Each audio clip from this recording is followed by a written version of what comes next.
ஒரு காட்டில் ஒரு தேனீ வசித்து வந்தது.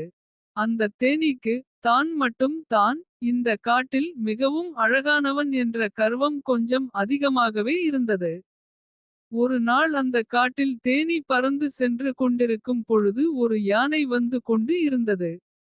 அப்பொழுது அந்த தேனீ யானையின் காதின் மீது அமர்ந்து யானையை நலம் விசாரித்துக் கொண்டு, யானையே, நீ இவ்வளவு குண்டாக இருக்கிறாய், என்னைப் பார், நான் எவ்வளவு மெலிதாக அழகாக இருக்கிறேன், என்னுடைய இந்த இறக்கைகள் என்னுடைய உடம்பிற்கு அழகினை கொடுக்கிறது என்று கூறி பெருமைப்பட்டு கொண்டது.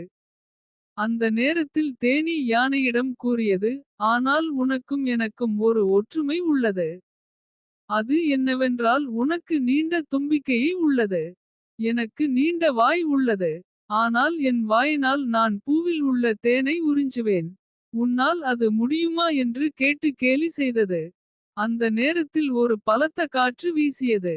அந்த காற்றின் வேகத்தை யானை தாங்கிக் கொண்டது. ஆனால் தேனீயால் அந்த காற்றினை தாங்க முடியவில்லை. அந்த காற்றினால் அடித்து செல்லப்பட்ட தேனீ, ஐயோ, என்னை யாராவது காப்பாற்றுங்கள், என்னை யாராவது காப்பாற்றுங்கள் என்று கத்திக்கொண்டே சென்றது. அச்சமயம் யானை தேனீயை காப்பாற்றலாம் என்று பார்க்கும்பொழுது தேனீ கண்ணுக்கெட்டாத தூரம் சென்றுவிட்டது. யானை அதன் கொழுத்த உடலை கொண்டு அங்கிருந்து சிறிது வருத்தத்துடன் நகர்ந்து சென்றது. கருத்து: கர்வம் கூடாது.